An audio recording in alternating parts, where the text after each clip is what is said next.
who are here today to join Director Haspel on this special occasion and historic swearing-in ceremony. To begin the ceremony, please stand with me as we sing the national anthem, and please remain standing for the invocation.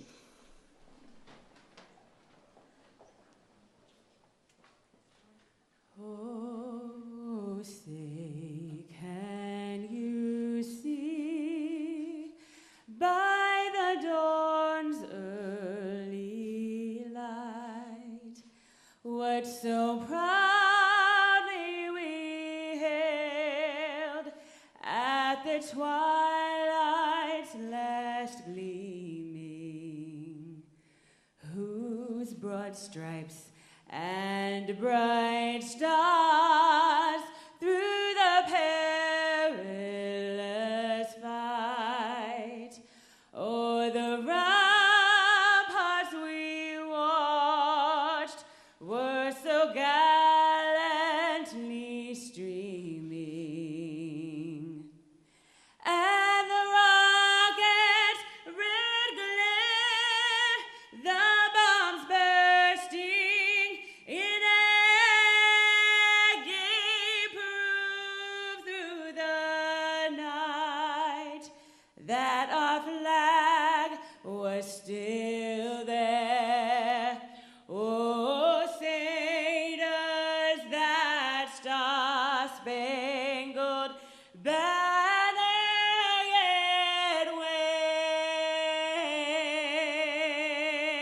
wave o'er the land of the free and the home of the brave.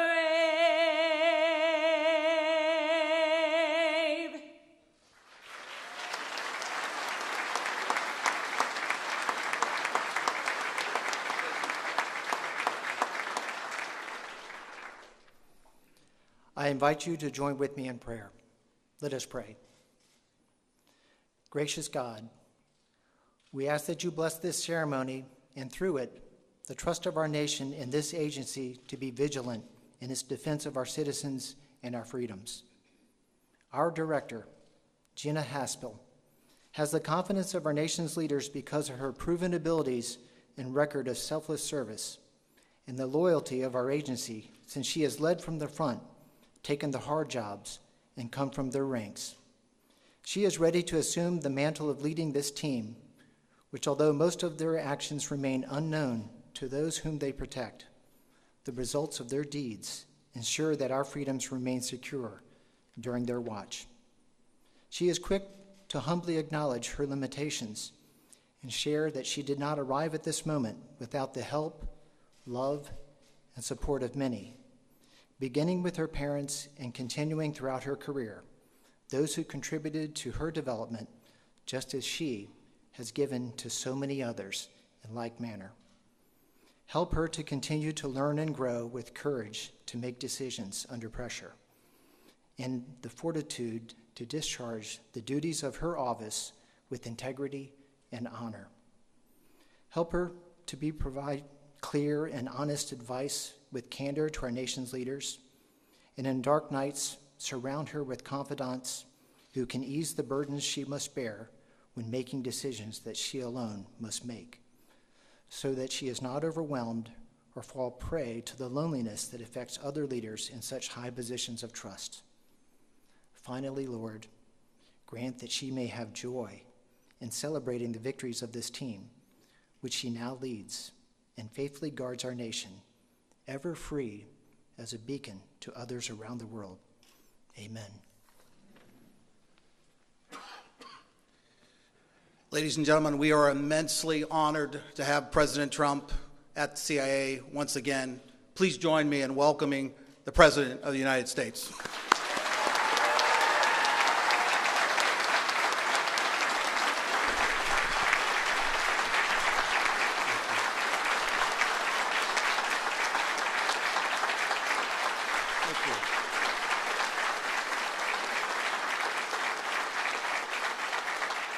Well, thank you very much, and good morning. I want to thank all of you and our distinguished guests for joining us today for a ceremony like few will ever have again. This is a very special one, including Vice President Pence, Secretary Pompeo, Secretary Mnuchin, Secretary Chao, Secretary Perry, Secretary Nielsen, Director Coates, and my nominee for the VA Secretary, who will do a fantastic job, Robert Wilkie. Thank you very much. I want to give a special thank you for being here to Chairman and Senator Richard Burr. Thank you very much, Richard. And a very courageous man. He's courageous. Congressman Devin Nunes. Thank you very much, Devin, for being here. Appreciate it. Most especially, I want to thank you, the dedicated men and women of the Central Intelligence Agency. It is a true honor to stand here today before the most elite intelligence professionals on the planet Earth. Nobody even close. You face down our enemies, you protect our families, you stand and watch over our great nation. You don't do it for fame or fortune or glory. You do it for your country. America is forever grateful. Thank you very much. We're here today for the swearing in of a very special person, your new CIA director, someone who has served this agency with extraordinary skill and devotion for 30 years, Gina Haspel. Gina, congratulations. There is no one in this country better qualified for this extraordinary office than you. By the way, if you don't agree with that, please let me know now before it's too late, okay? Immediately. Have to do it quickly. You live in the CIA, you live the CIA, you breathe the CIA, and now you will lead the CIA. Congratulations.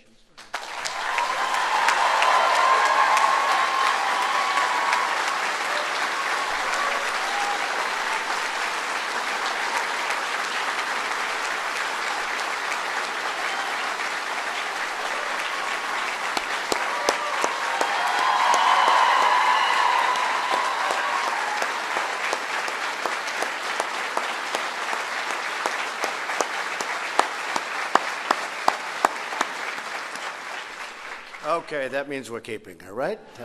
That's what we were waiting for. They love you. They respect you. They respect you, too.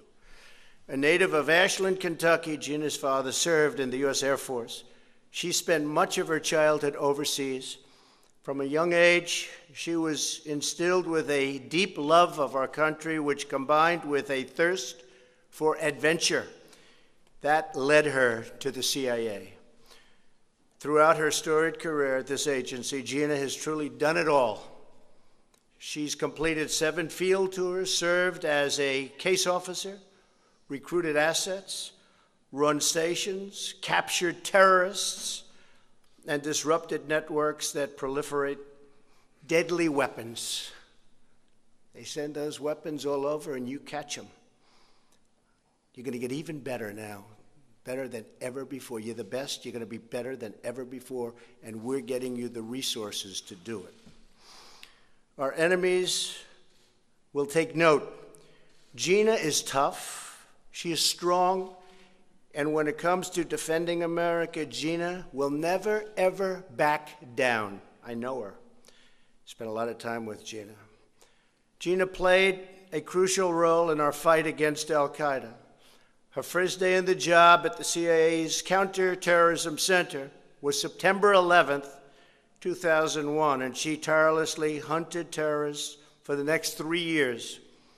She went on to become Deputy Director of the National Clandestine Service and most recently, Deputy Director of the CIA. During her decades of distinguished service, Gina has earned the George H.W. Bush Award for Excellence in Counterterrorism and the Intelligence Medal of Merit. Most importantly, she has earned the universal respect, admiration, and trust of her colleagues here at the CIA, throughout the government, and all over the world. Gina is truly respected. And today we also mark another proud milestone as Gina becomes the first woman ever to lead the CIA.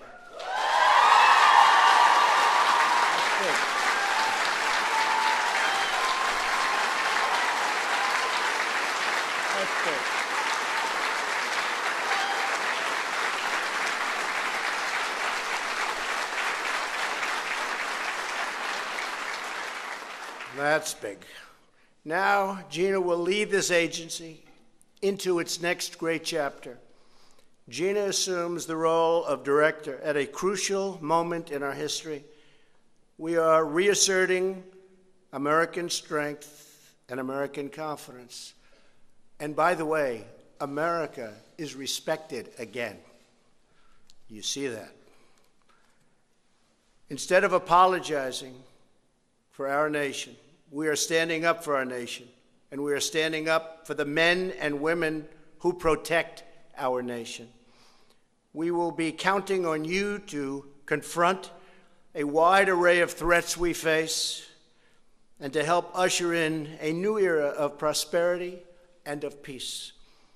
Since the CIA's founding more than 70 years ago, its courageous operatives have combined ancient craft with modern marvels to achieve unsung victories in every corner of the globe. I see what you do.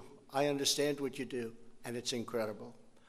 Marked on the hallowed walls of this building are the stars honoring the CIA's fallen heroes who gave their last breath for our nation.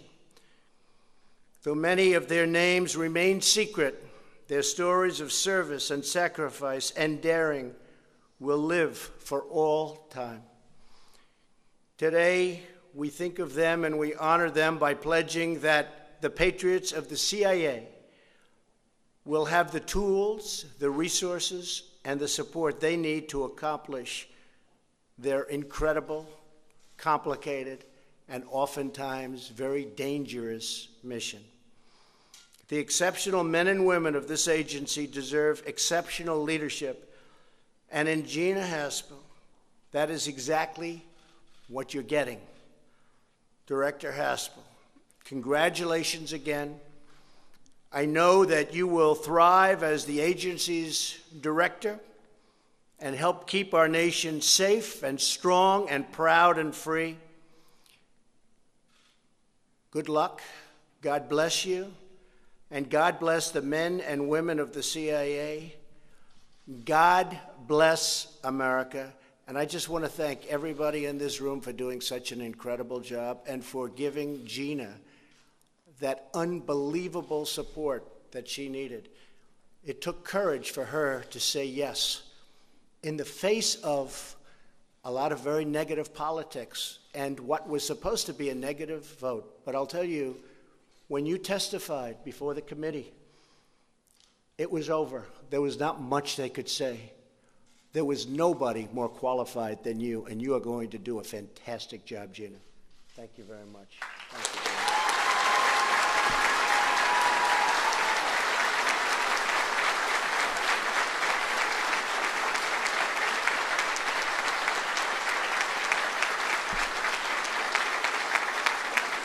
So with that, I'd like to ask our great Vice President to administer the oath of office. Thank you all very much. Thank you.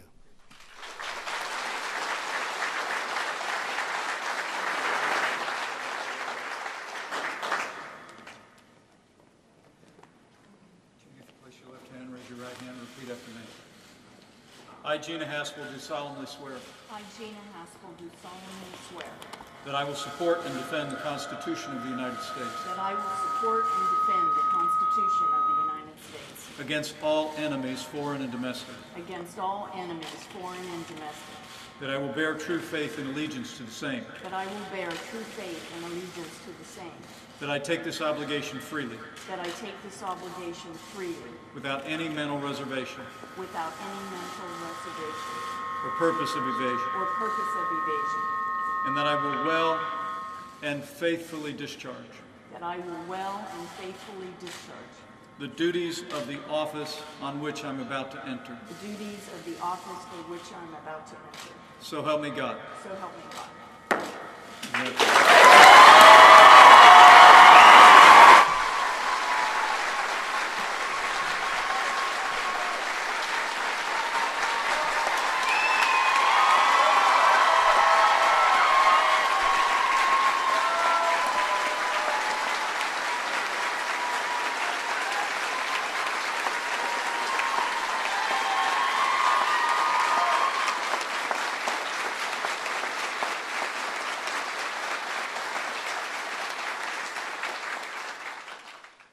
Good morning, everyone, and thank you, Mr. Vice President, for administering the oath. Let me begin by thanking President Trump for joining us today and for offering those kind words. Mr. President, it means a great deal to me and to the agency that you made time to come out to Langley for this ceremony.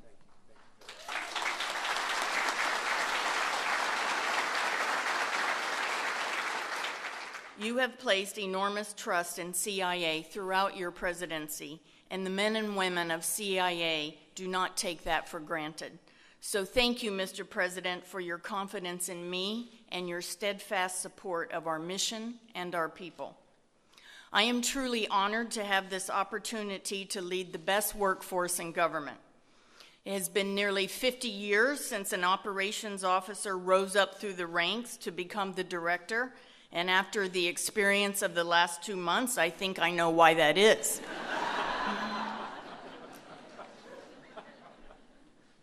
I look out in the crowd today and I see a strong representation of the CIA's past, present, and possibly even the future. I am looking at two young ladies, special guests, who join us today. CIA has been more than a career. It has been for me, like many of you, a calling. In this building and around the world today, there are officers carrying out a vital mission, sometimes at great personal risk. I want each of you to know that I took on the position of director because I want to represent you as well as lead you. My years at CIA have rewarded me in ways that I could never have imagined, and I will continue to give it and you my all. There are countless role models and mentors who paved the way for me to stand here today. As the director, I want the current CIA leadership team to be role models and mentors for our next generation of officers who will walk the streets of far-flung capitals and work the late nights here at headquarters and abroad.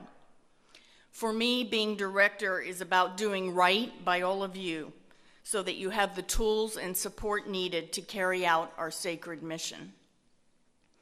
Every CIA officer has taken the same oath that I just did to support and defend the Constitution against all enemies.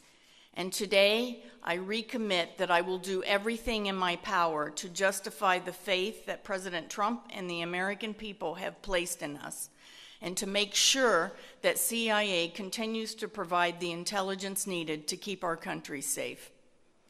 I would be remiss if I did not also note the tremendous pride I take in being the first woman to serve as director. I would not be standing before you today if not for the remarkable courage and dedication displayed by generations of OSS and agency women in roles both large and small, who challenged stereotypes, broke down barriers, and opened doors for the rest of us. I am deeply indebted to them, and I am extremely proud to follow in their footsteps and to carry on their extraordinary legacy. I stand on the shoulders of heroines who never sought public acclaim, but served as inspirations to the generations that came after them. I also want to express a special thank you and welcome to Eliza and Zoe, who have joined us today. The notes from these two young ladies, ages 6 and 7, sent to me, sat on my desk these last 2 months and motivated me daily. In their own words and pictures, they expressed their excitement about the opportunity my nomination represented, and to Eliza and Zoe, I would simply say, we did it.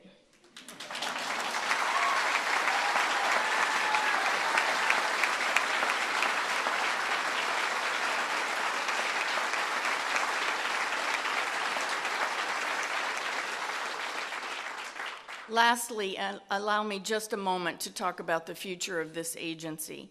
A little over a year ago, Secretary Pompeo first spoke to me about becoming the deputy director. At that time, he said, CIA is the world's preeminent intelligence service, and I want to make sure we position it to stay that way. Mike was right. We are the best, and our challenge is to always be the best. We cannot rest on our laurels. We must learn from the past, but we cannot dwell in the past. We must constantly learn, adjust, improve, and strive to be better. We demand it of ourselves, and America deserves nothing less.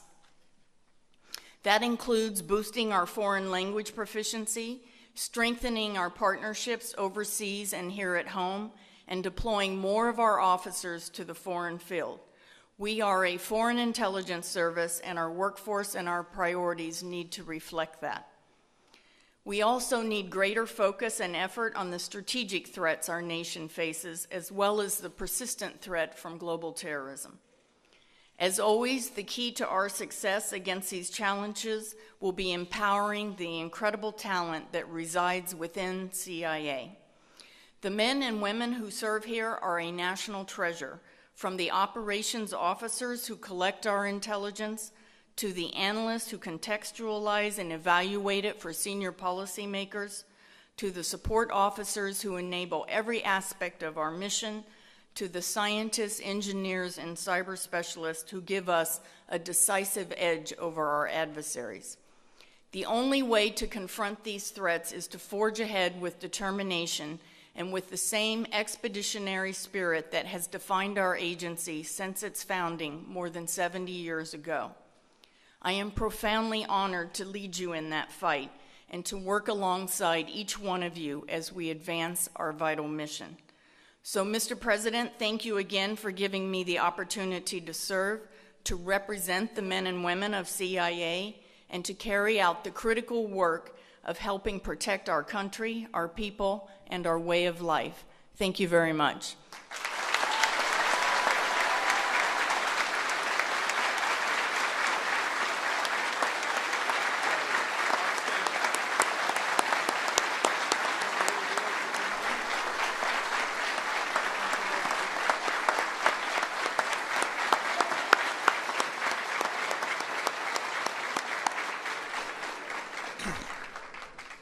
On behalf of the Director of the Central Intelligence Agency, thank you to our distinguished guests and to each and every one of you for participating in today's ceremony.